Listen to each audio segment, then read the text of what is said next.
Olá, pessoal! Hoje nós vamos continuar com as nossas aulas de geometria analítica. Então, o que a gente vai ver hoje? Hoje a gente vai ver a segunda parte da unidade 17.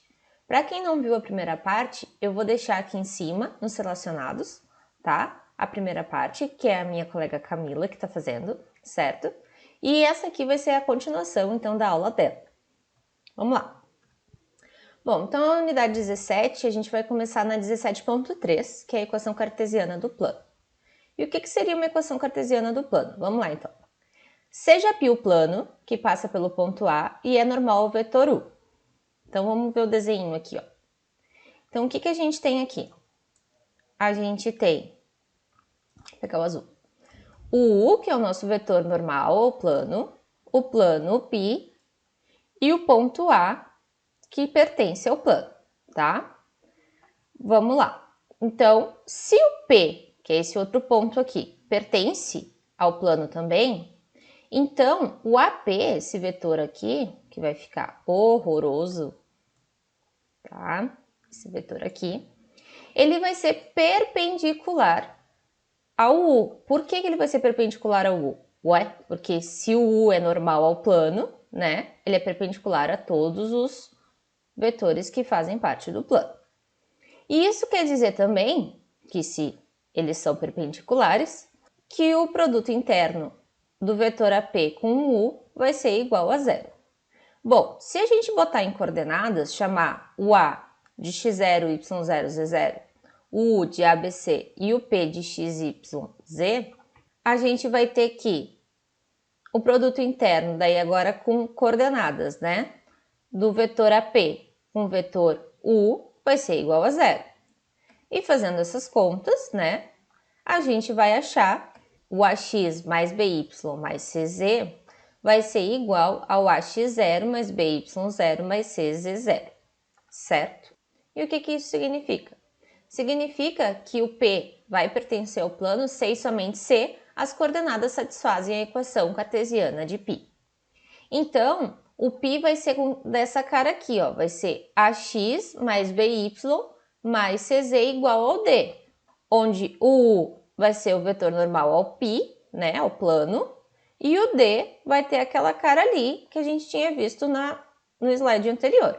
Então, o AX0 mais BY0 mais CZ0, certo? Vamos para um exemplo, então, para ficar mais claro.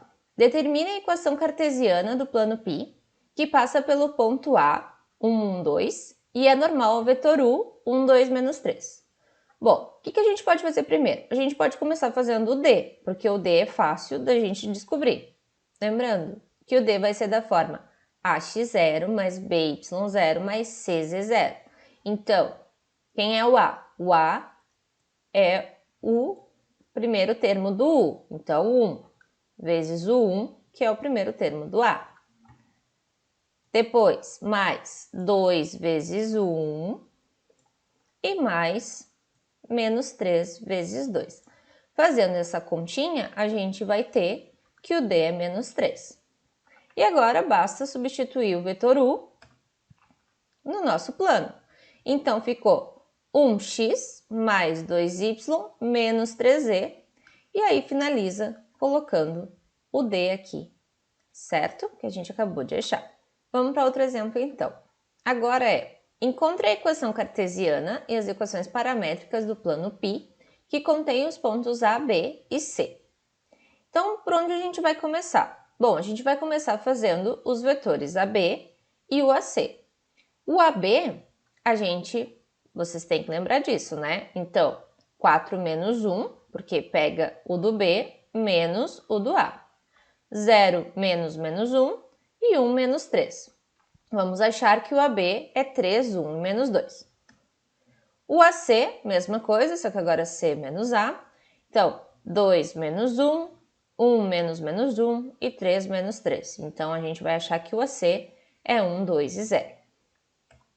Partindo disso, para achar nossas equações paramétricas, a gente tem que ter um ponto que pertence ao plano, e aí o S, que é um dos nossos parâmetros, vezes o nosso vetor AB, mais o T, que é outro parâmetro, vezes o nosso vetor AC, sendo que o S e o T pertence aos reais. Então, vamos fazer isso bonitinho e a gente vai usar o ponto A para montar o nosso plano, certo? Então, x, y, z, vamos colocar o A, então 1 menos 1 e 3, certo? E aí agora é o S vezes o AB, então 3, 1 menos 2. Então 3 no X, o 1 no Y e o menos 2 no Z. E para finalizar, coloca o AC com o parâmetro T. Então 1T, 2T e aqui não vai surgir nada porque é zero, certo? Então essa aqui é a nossa cara da equação paramétrica do plano. Agora a gente vai fazer a mesma coisa, só que a gente quer achar a equação cartesiana. Para achar a equação cartesiana, a gente vai utilizar a observação 11, tá? E o que nos diz a observação 11? A observação 11 nos diz que o vetor W, que vai ser normal ao plano, ele vai ser normal também a dois vetores do plano, certo? Então, no nosso caso, a gente vai ter os vetores AB e AC que a gente já tinha criado, certo? Então, vamos escrever o AB e o AC aqui e a gente vai precisar achar esse W, que é normal ao plano. Para isso, a gente vai utilizar o produto vetorial e com isso a gente vai ter essa matriz aqui. Resolvendo, direitinho o determinante, a gente vai achar que o vetor U, nesse caso, vai ser 4 menos 2 e 5. E agora falta a gente achar o nosso D. Então, para calcular o D, vai ser a mesma coisa que a gente fez antes. A gente vai utilizar as coordenadas do nosso ponto A e as coordenadas do nosso vetor U. Então, o nosso x0 nesse caso vai ser o 1 e o 4 do vetor. Menos 1 do ponto, menos 2 do vetor, 3 do ponto, 5 do vetor. Fazendo essa continha, a gente vai achar 21. E daí é só montar, né, gente? Então, pegar os termos do vetor. Então, vai ser 4x menos 2y mais 5z igual a 21. Certo? E essa é a nossa equação cartesiana do plano. Agora, a gente vai ver uma proposição bem importante, que é a proposição 12. O que diz a nossa proposição 12? Que seja R uma reta que passa pelo ponto A e é paralela ao vetor U, e π um plano normal ao vetor V.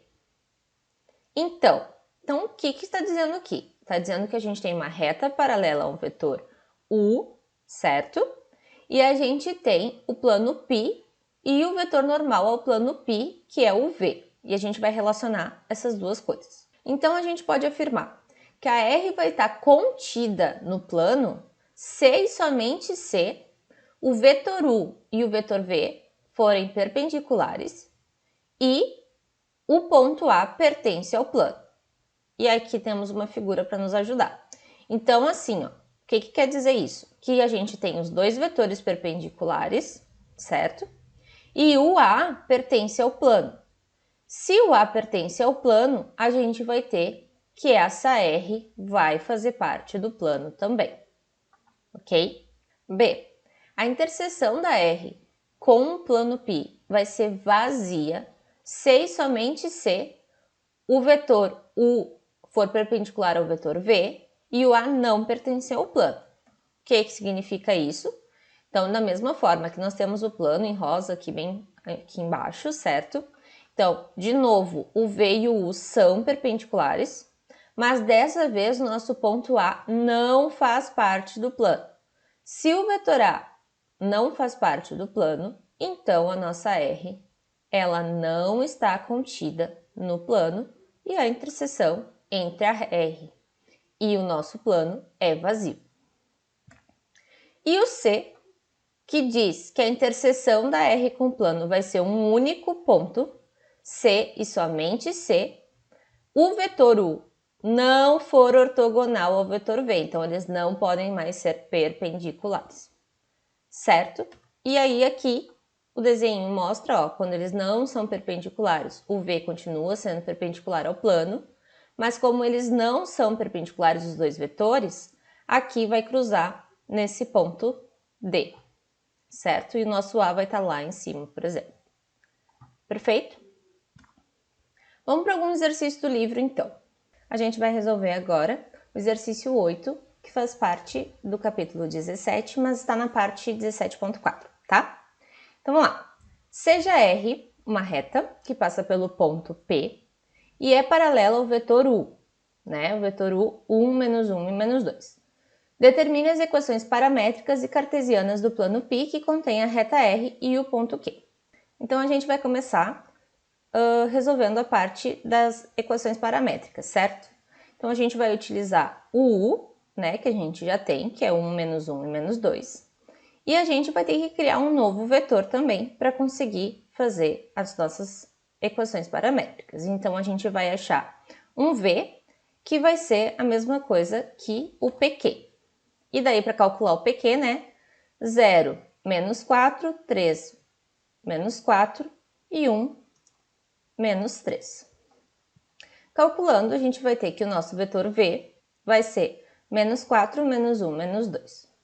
E agora, bom, lembrando, né, que para fazer as paramétricas a gente vai precisar de um parâmetro S e um parâmetro T, multiplicando cada um dos vetores.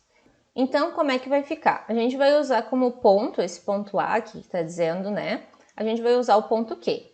Então, o X vai ficar 0, 1 vezes o S e menos 4 vezes o T. O Y vai ficar 3 menos 1S menos T. E o Z vai ficar 1, né, que é aqui do Q, menos 2S menos 2T. Fechou? Então, isso é a nossa parte das equações paramétricas. E agora, a gente vai fazer a mesma coisa, só que para as cartesianas. Para a cartesiana, a gente vai utilizar o produto vetorial, e aí a gente calcula esse determinante e vai ter que o vetor que vai ser normal ao plano vai ser esse mocinho aqui, então 0, 10 e menos 5. Fazendo as contas do D, a gente vai achar 25. E para finalizar, a gente escreve bonitinho, né? Então, 10y menos 5z igual a 25. Vamos para outro exercício do livro agora. Exercício 12. Do ponto P é traçada uma perpendicular ao plano π. Se o pé dessa perpendicular é o ponto Q, encontre a equação cartesiana. Bom, vamos fazer um desenho bem feinho aqui, só para a gente ter uma noção. Então, a gente teria o nosso plano, né? O ponto P tá lá em cima, vamos dizer assim. E a gente vai traçar uma perpendicular ao plano π. Então, e aqui a gente vai marcar o ponto Q, que faz parte do nosso plano. Então, aqui vai ser o nosso vetor, vocês estão vendo? Então, o nosso vetor normal vai ser o nosso vetor PQ. Então, vamos calcular ele, né? Porque o PQ vai ser exatamente perpendicular ao plano. Então, PQ vai ser 2 menos 5, 2 menos 4 e menos 1 menos 7. Calculando, a gente vai ter que o PQ vai ser menos 3, menos 2 e 6. Agora, a gente vai escrever o D, né? Para fazer o D, a gente vai utilizar o ponto Q, que é um ponto do plano, e o nosso vetor normal. Fazendo a conta, 2 vezes menos 3, mais 2 vezes menos 2, mais menos 1 vezes 6, e a gente vai achar menos 16. Então, a nossa equação cartesiana vai ficar que o π vai ser menos 3x menos 2y mais 6z, igual a menos 16. E era isso, pessoal. Essa foi a nossa parte 2 do capítulo 17. Espero que tenha ajudado e não deixem de assistir os outros vídeos, hein? Que a gente fez com muito carinho para vocês, tá? Vou deixar aqui nos relacionados os vídeos dos colegas também. Obrigadão!